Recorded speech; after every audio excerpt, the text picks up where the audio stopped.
Ribuan massa dari masyarakat adat 9 Rumpun Tongkonan Balele bersama warga dan mahasiswa berunjuk rasa di depan Pengadilan Negeri Makale.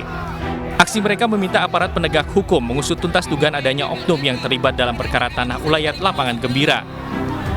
Aksi masyarakat adat bersama mahasiswa dan pelajar dilakukan untuk mempertahankan tanah ulayat yang dihibahkan warga Rumpun Tongkonan Balele yang sudah bertahun-tahun kepada pemerintah untuk kepentingan umum.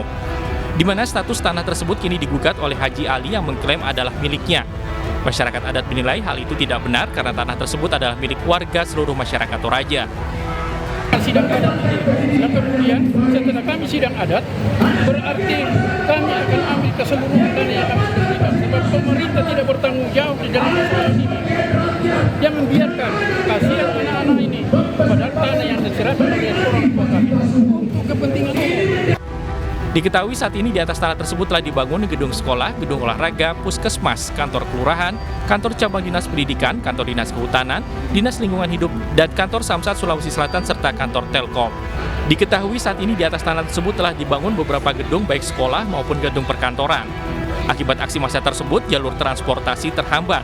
Akibatnya jalur yang menghubungkan Kabupaten Tanah Toraja dengan Kabupaten Toraja Utara lumpuh total.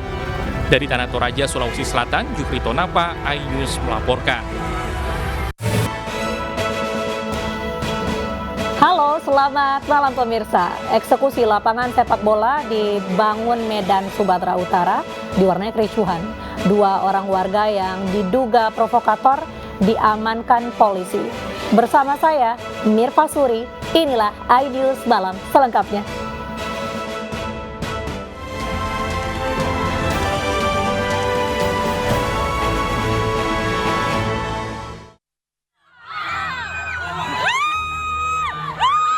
Kericuhan pecah saat eksekusi lapangan bola di kawasan Jalan Boksit, Kelurahan Kota Bangun, Kecamatan Medan Deli, Kota Medan, saat pekerja pemagaran dan petugas kepolisian tiba di lokasi. 2 warga yang diduga provokator ditangkap petugas Polres Pelabuhan Belawan karena membuat keributan saat proses pemagaran.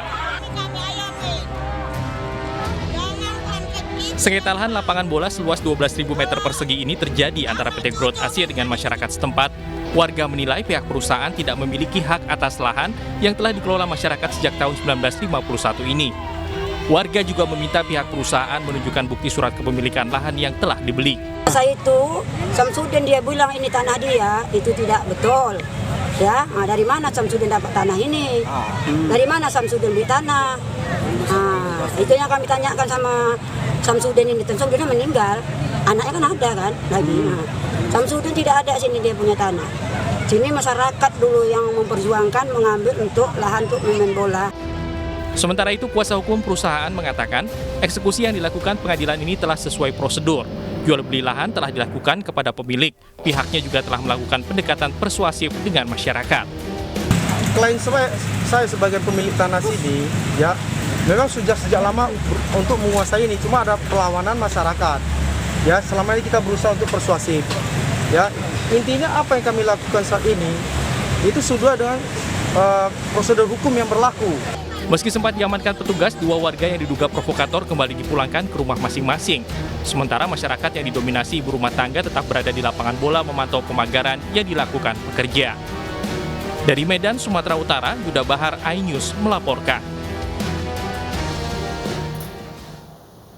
Pemirsa, ibu dan anak ditabrak kereta api di perlintasan tanpa palang di Mojokerto, Jawa Timur. Akibatnya ibu tewas dan putranya luka parah.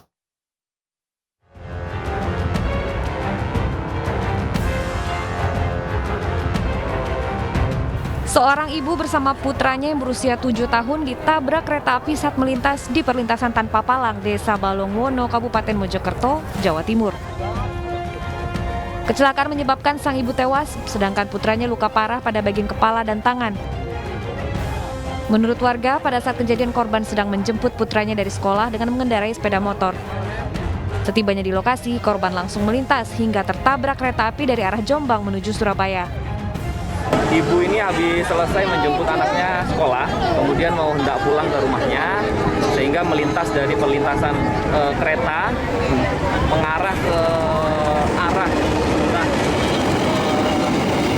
kanan saya. Nanti kemudian sesampainya di perlintasan rel, karena mungkin tidak memperhatikan kereta yang lewat sehingga terjadilah tabrakan tersebut. Polisi telah melaksanakan olah tempat kejadian perkara dan menyelidiki kecelakaan ini. Dari Kabupaten Mojokerto, Jawa Timur, Solahuddin, iNews melaporkan.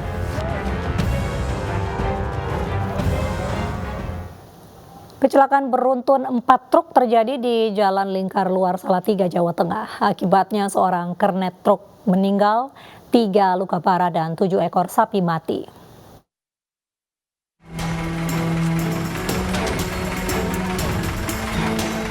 Kecelakaan beruntun di Kelurahan Suku, Kecamatan Sidomukti, Salatiga, Jawa Tengah terjadi Selasa dini hari. Bermula dari truk trailer tanpa muatan yang melaju dari arah Solo menuju Semarang, diduga mengalami gagal fungsi rem menabrak truk muatan berisi 14 ekor sapi hingga terdorong dan melompat berpindah ke jalur berlawanan. Kemudian menabrak 2 truk lainnya dari arah berlawanan. Ketiga kendaraan baru terhenti setelah masuk ke dalam parit dan tertimpa pohon. Juga mengalami gangguan fungsi rem, kemudian sampainya di TKP dia menabrak truk muatan sapi. Dan truk muatan sapi itu terdorong ke arah berlawanan, ya, di mana ada 13 sapi yang dimuat.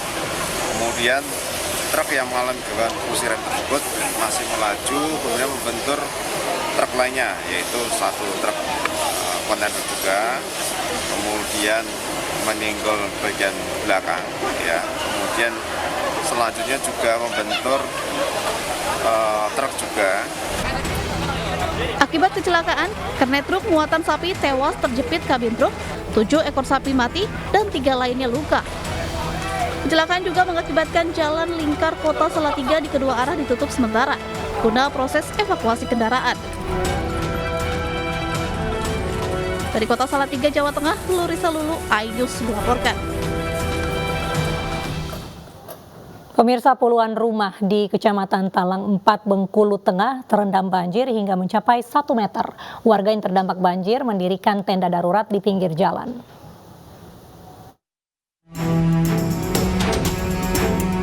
Hujan deras yang mengguyur Provinsi Bengkulu sejak Senin malam menyebabkan banjir di sejumlah wilayah di Desa Tabat Runjam, Kecamatan Talang 4, Kabupaten Bengkulu Tengah. Ketinggian air yang mencapai 1 meter ini membuat 75 kepala keluarga di Desa Tabat Runjam terdampak banjir dan 40 kepala keluarga diantaranya harus mengungsi di tenda darurat. Selain mendirikan tenda darurat di sepanjang jalan lintas Bengkulu ke Pahiang, warga juga membangun posko bantuan bagi warga yang terdampak banjir. Kondisi untuk saat ini, untuk keadaannya kita belum tahu pasti. Kalau bisa ini bisa meningkat lagi kalau memang ada kiriman dari daerah atas, misalnya dari pegunungan. Tapi kalau untuk curah hujan, alhamdulillah udah berhenti sekarang. Ini sejauh ini warga yang terdampak berapa, Pak, yang mengungsi, Pak?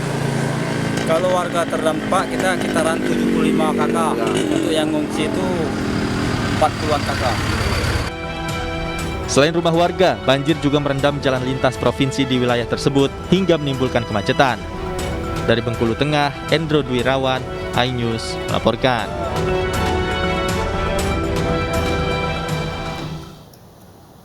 Tim SAR gabungan mencari seorang korban pembunuhan dan mutilasi di Sungai Pigu, Timika, Papua Tengah. Kasus pembunuhan dan mutilasi yang mengakibatkan 4 orang tewas itu melibatkan 10 pelaku, 6 diantaranya anggota TNI.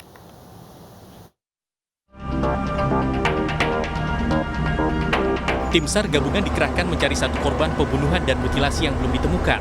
Proses pencarian dilakukan dengan menyisir Sungai Pigu, Timika. Namun upaya pencarian salah satu korban tersisa tidak membuahkan hasil.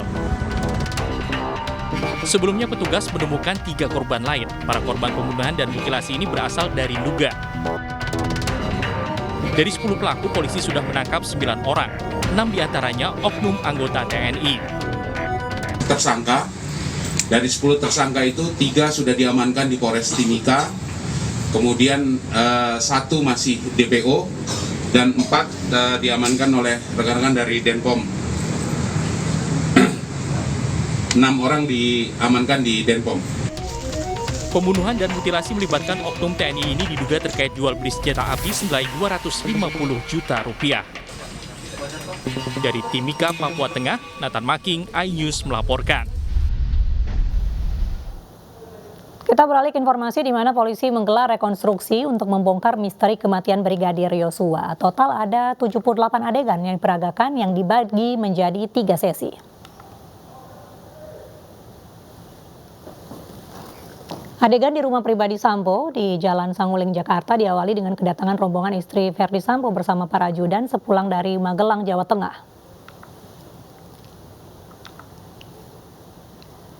Adegan dilanjutkan dengan kedatangan Verdi Sambo. Di rumah ini Verdi Sambo dan Putri duduk berdampingan di sebuah sofa dan selanjutnya sosok Putri diganti oleh pemeran pengganti. Menurut penyidik, Verdi dan Putri menolak melakukan beberapa adegan. Peristiwa di rumah pribadi Jalan Sanguling disebut sebagai tahapan perencanaan pembunuhan.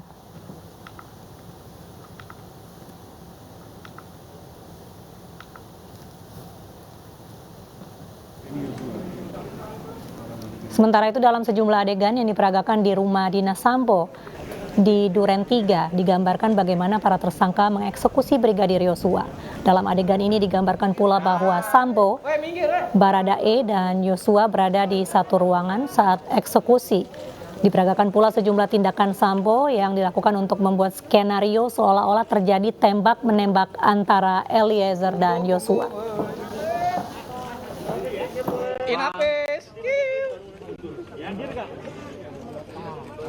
Nah.